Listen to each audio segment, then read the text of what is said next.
বিসমিল্লাহির রহমানির রহিম। সুপ্রিয় পঞ্চম শ্রেণীর শিক্ষার্থীরা, আসসালামু আলাইকুম। কেমন আছো সবাই? আশা করি তোমরা সবাই তোমাদের বাসায় নিরাপদেই আছো, সুস্থ আছো। শিক্ষার্থীরা, আমি আজকে তোমাদের বিজ্ঞান বিষয় পাঠদান করব। আমাদের আজকের অধ্যায় প্রাকৃতিক সম্পদ। আমরা গত ভিডিওতে প্রাকৃতিক সম্পদ সম্পর্কে কিছুটা ধারণা পেয়েছিলাম। নিশ্চয়ই তোমরা সেই ভিডিওটি দেখেছো এবং সেই অনুযায়ী অনুশীলন করেছো। আজকে আমরা শিখব প্রাকৃতিক সম্পদের যথাযথ ব্যবহার সম্পর্কে। আমরা জানি যে আমাদের প্রতিটা বিষয় আমরা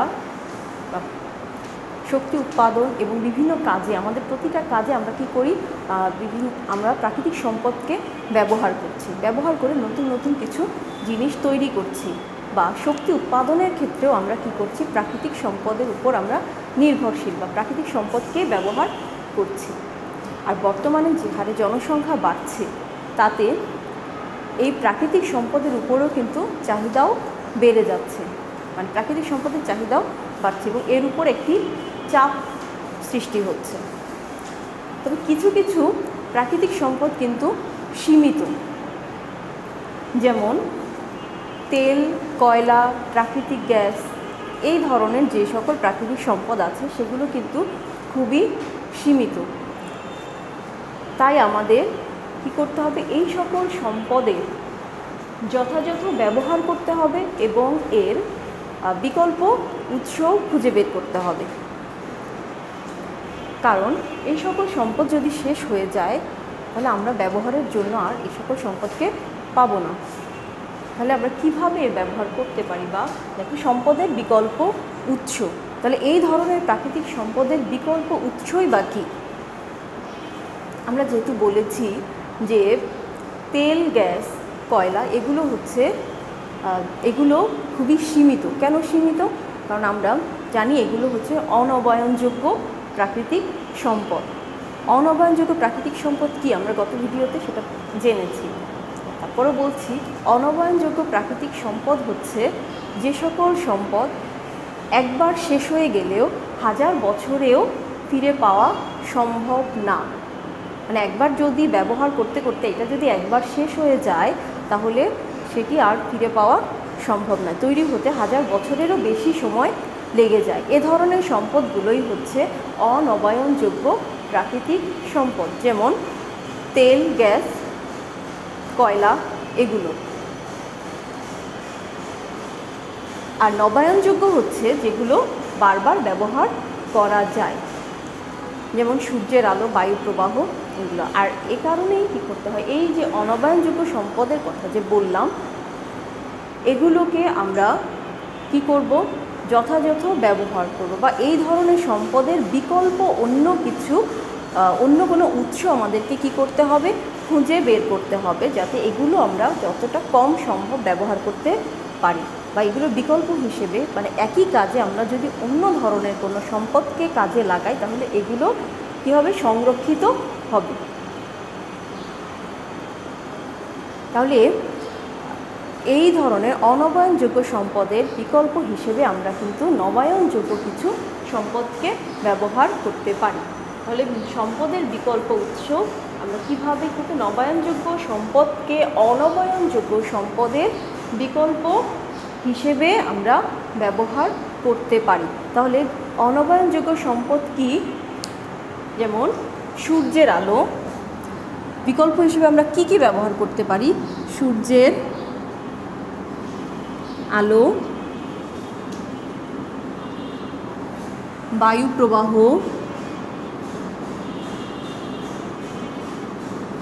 আর এছাড়াও করতে পারি কি, পানির স্রোত।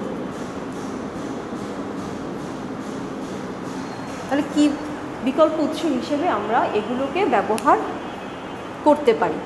যেমন সূর্যের আলোর কথা যদি আমরা চিন্তা করি, সূর্যের আলো হচ্ছে একটি গুরুত্বপূর্ণ এবং অফুরন্ত শক্তির উৎস। আমরা রান্নার কাজে তেল, গ্যাস, কয়লা বা বিদ্যুৎ উৎপাদনের কাজে এগুলোকে কী করি সাধারণত ব্যবহার করা হয়। কিন্তু আমরা সূর্যের আলোকে যদি এই ধরনের কাজে ব্যবহার করি তাহলে কি হবে, এই তেল, গ্যাস এবং কয়লা জাতীয় এই ধরনের অনবায়নযোগ্য সম্পদের উপর কিন্তু চাপ কমবে। যেমন তোমরা নিশ্চয়ই সৌর প্যানেলের নাম শুনেছো বা দেখেছো। সৌর প্যানেল কি? সৌর প্যানেল সৌর প্যানেল ব্যবহারের মাধ্যমে আমরা সূর্যের আলোকে কাজে লাগাতে পারি। আমরা জানি যে সূর্য থেকে আমরা আলো ও তাপ পাই। তাহলে সূর্যের আলো যেমন দিনে আমরা আলোকিত হই, ঠিক তেমনি এর তাপকে আমরা কিন্তু কাজে লাগাতে পারি এই সৌর প্যানেলের মাধ্যমে। তোমরা নিশ্চয়ই দেখেছো যে এরকম বিভিন্ন বাসা বাড়ির ছাদে অথবা টিনের চালের উপরে এ ধরনের বক্স করে আঁকা এরকম বর্গাকৃতির বক্স থাকে, যেগুলো সূর্যের আলোকে কি করতে পারে, যেগুলোর উপর সূর্যের আলো প্রতিফলিত হলে, সূর্যের আলো পড়লে এগুলো উত্তপ্ত হয় এবং এখান থেকে যে তাপশক্তিটাকে তারা কি করে, এই সৌর প্যানেল তাপশক্তিটাকে কাজে লাগিয়ে বিদ্যুৎ শক্তিতে রূপান্তরিত করে এবং জেনারেটরের মাধ্যমে আমরা সে বিদ্যুৎ শক্তির মাধ্যমে লাইট, ফ্যান, বিভিন্ন ইলেকট্রনিক্স জিনিস, এমনকি রান্নার কাজেও আমরা এই সৌর প্যানেল মানে এই সূর্যের শক্তিকে কি করতে পারি, তাপশক্তিকে ব্যবহার করতে পারি। আর যদি আমরা সূর্যের আলোকে এভাবে ব্যবহার করি তাহলে আমাদের কি হবে, এই যে প্রাকৃতিক গ্যাস বা তেল, কয়লা এগুলোর উপরে চাপ কমে যাবে। তার মানে সূর্যের আলো হচ্ছে অনবায়নযোগ্য সম্পদের একটি বিকল্প সম্পদ। ঠিক একইভাবে আমরা বায়ু প্রবাহকেও কাজে লাগিয়ে কি করতে পারি, বিদ্যুৎ উৎপাদন করতে পারি। যেমন বায়ু প্রবাহকে আমরা কোন ক্ষেত্রে কিভাবে কাজে লাগাতে পারি, যেমন উইন্ডমিলের নাম নিশ্চয়ই তোমরা শুনেছো বা দেখেছো যে বিভিন্ন যেখানে প্রচুর বাতাস প্রবাহিত হয়, বায়ু প্রবাহিত হয়, সেখানে এরকম পাখা ঘোরানো হয়। এই পাখা কী করে, বাতাসের সাহায্যে এই পাখা ঘুরতে থাকে। প্রচণ্ড বায়ু প্রবাহের সাহায্যে এই পাখা যখন ঘোরে, এর সাথেই এই টারবাইনের সাথে কী করা হয়, জেনারেটর যুক্ত করে বিদ্যুৎ উৎপাদন করা হয়। সেই বিদ্যুৎকে আবার আমরা বিভিন্ন কাজে ব্যবহার করি। তাহলে এভাবে আমরা বায়ু প্রবাহকেও কাজে লাগাতে পারি। আর পানি স্রোতকে কাজে লাগিয়েও বিদ্যুৎ উৎপাদন করা হয়। তাহলে আমরা কি জানলাম, যে সম্পদের বিকল্প উৎস মানে অনবায়নযোগ্য সম্পদের বিকল্প হিসেবে আমরা নবায়নযোগ্য সম্পদকে কি করতে পারি, ব্যবহার করতে পারি। ফলে এই যে অনবায়নযোগ্য সম্পদ কি হবে, সংরক্ষিত থাকবে। এরপরে সংরক্ষণের আরেকটি উপায় হচ্ছে প্রাকৃতিক সম্পদের যথাযথ ব্যবহার।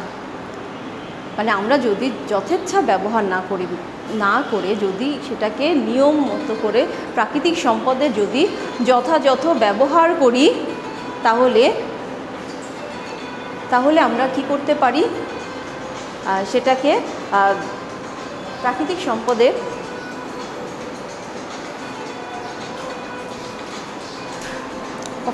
পজ করে দাও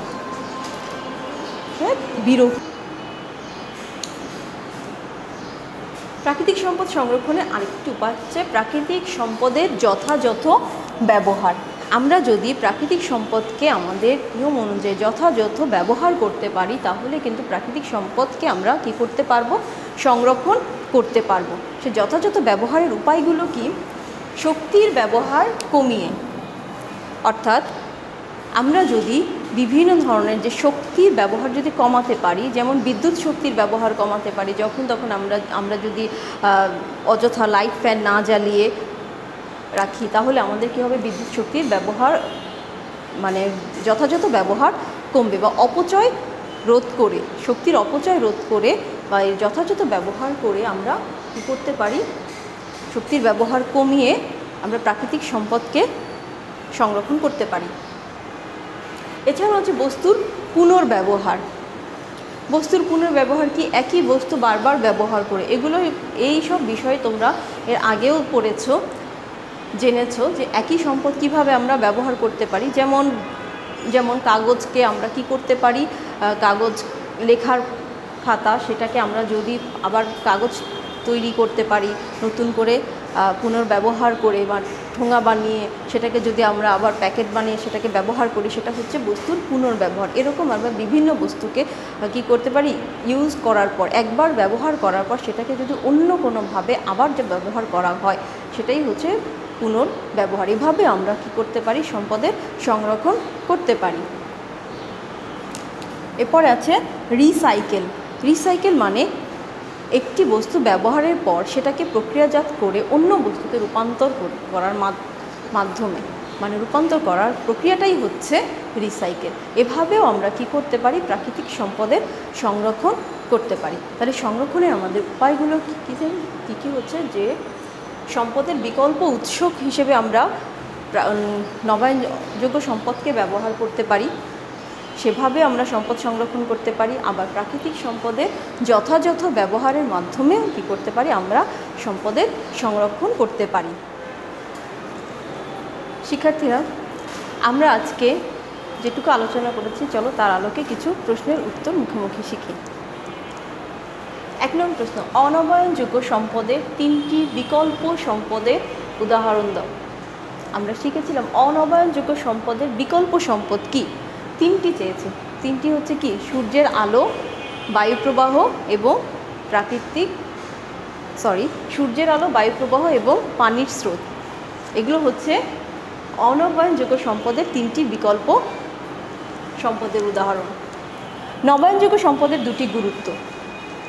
নবায়নযোগ্য সম্পদের 2টি গুরুত্ব কি, এটি বারবার ব্যবহার করা যায়। শিক্ষার্থীরা, চলো আজকে পাঠের আলোকে আমরা কিছু প্রশ্নের উত্তর দেখি বা শিখি। প্রশ্ন 1, নবায়নযোগ্য সম্পদের 3টি বিকল্প সম্পদের উদাহরণ।